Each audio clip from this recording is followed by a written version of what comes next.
There are interval timers for stills and for video to create a time-lapse movie. All of these settings provide more capability and flexibility than the competition, including saving the images in a dedicated folder. A time-lapse isn't available when an external recorder is connected, but the camera doesn't know that. It does offer the same features, but outputs a video with an option to select the resolution and frame rate. Nikon's SnapBridge app connects your phone or tablet with the camera. A phone syncs time and GPS location, transfers images, and can be used for remote shooting. I've provided more detail in a separate video about SnapBridge. Use the link in the description. Configure the camera to auto-select all images to transfer. And there's an option to send while off. When you turn the camera off, it transfers the images. The Z50 promises a fast burst. I set JPEG Fine to a newly formatted SDHC2 V90 type card with manual exposure, focus, and white balance. Use the I menu to select low from 1 to 4 frames per second, high, and extended high modes. Top right displays the mode on HDMI. On the camera, it's upper left. Press the shutter and the buffer status displays lower right. In high, the Z50 chugs along at exactly 5 frames per second and runs into the 100 image wall after 20 seconds. When it stops, the buffer writing to card displays upper right. It took over 90 seconds to write the images, but you can start shooting again before that. High Plus sets a faster pace, 11 images per second, and starts to stutter when it fills the buffer, slowing to 3 per second until it hits the 100 image wall. I switched to silent shutter, and other than the buffer, there's really no indication that anything is happening. It also takes 11 per second. Incidentally, the 100 image wall is a Nikon imposed limit. You can use D2 to decrease it, but not increase it. Not sure why Nikon is the only manufacturer to implement this. Except for that, the burst mode is excellent. Let's combine the autofocus continuous with the burst. The OK key activates tracking, then soft press the shutter or hold the key you've assigned to AF on. Tap the screen on the object you want to track, which it does as the train approaches. Now, on the next pass, after locking on, I started shooting. Again, the focus stays with the train, but just as it reached the closest distance, the 100 image limit stopped me. However, all of the images, even across a fairly dramatic focus change, are sharp.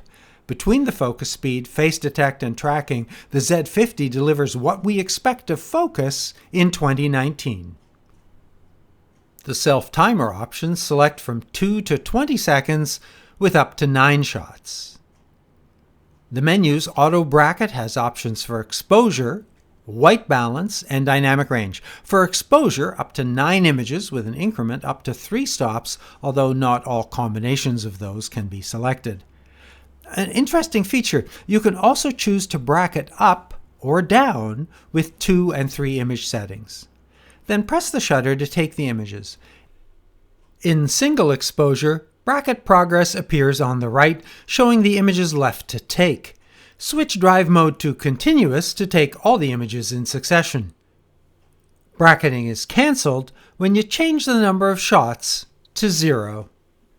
Switch to video using the selector beside the mode dial. That switches the aspect ratio to 16:9 and switches the display setting to video, including the audio meters. Use the red button to start and stop recording. In the top left, there's a countdown to the end of the clip. 4K 30 is limited to 30 minutes per clip. While recording, the shutter button can take stills. You can see the bottom right flicker to confirm it's taken the image. Images are the same resolution as the video, so 4K video will save 8 megapixel images, slightly limited but a nice feature. The video menu is independent of stills, so the settings you select here won't affect the still settings for things like metering, picture control, and ISO. That is valuable and useful. Resolution and frame rate options go from 16:9 4K at 30, 25, and 24 frames, HD from 120 down to 24, and 3 HD slow motion modes down to 5 times at 24 frames. The high and slow motion rates have some limitations. For example, there's no HDMI output when these are selected. In HD, there's a quality option, normal or high.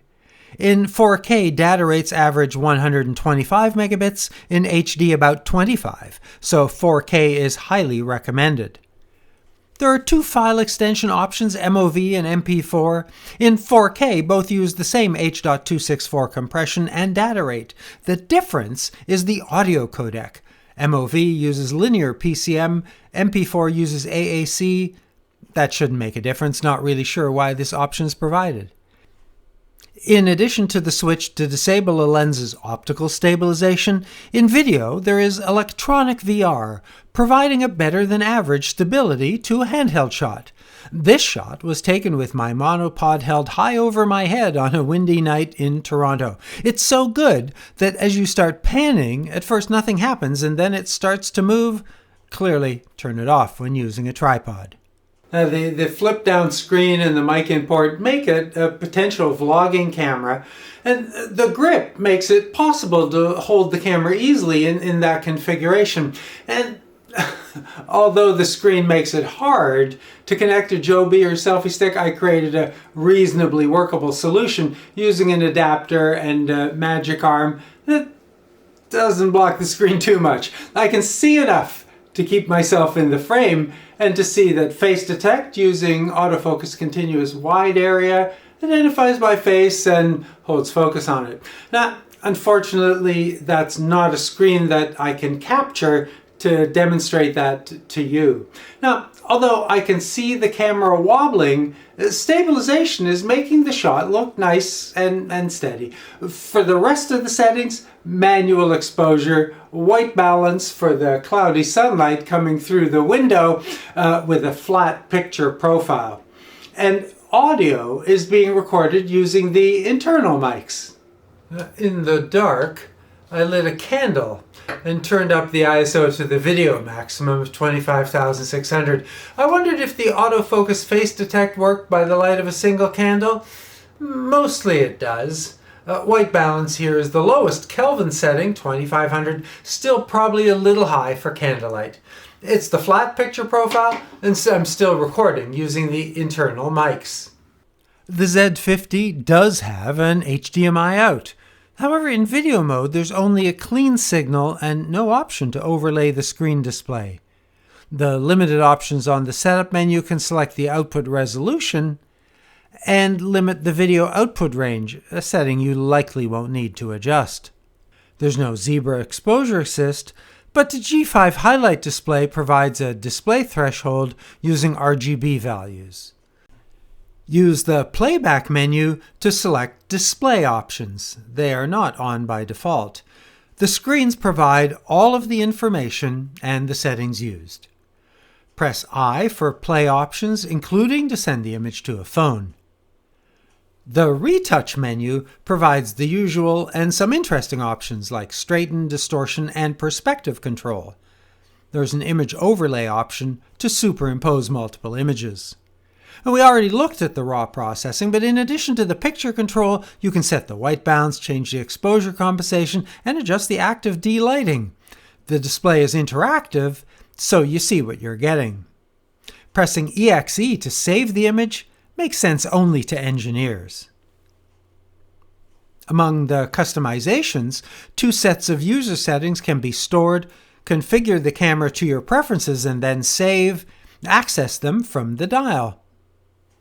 The I menu and the controls can be modified to your preferences, with independent settings for stills and video. And note that some Nikon lenses also have function buttons. The menu is straightforward and mostly well organized. However, some of the sections are getting long and similar features aren't always next to one another. I'm not sure why playback and retouch aren't integrated. Now, if you have your own ideas for menu organization, use My Menu to create your own. The Choose tab option, Recent Settings, creates a list of your recently used selections. There is help available for some features, the question mark appears, but the exclusion information isn't helpful. For example, for HDR, either the help or the selection should indicate that it's not compatible with RAW, or that time-lapse isn't available when a monitor is connected. I found battery life to be average, but the Z50 was in high demand, so I did not have as much opportunity to shoot with it as I would have liked. And although there is stiff competition in the mirrorless APS-C space, the Z50 acquits itself well.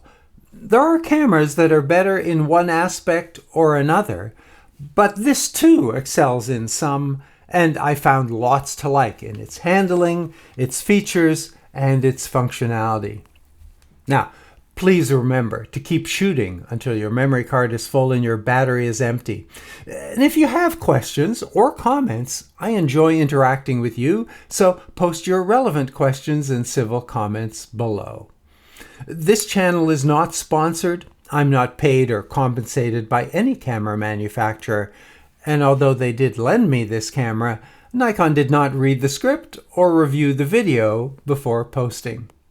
Now, I'd like to thank all of my subscribers. Your interest and support is appreciated, and if you are thinking about subscribing, remember, it's free, and there's no obligation.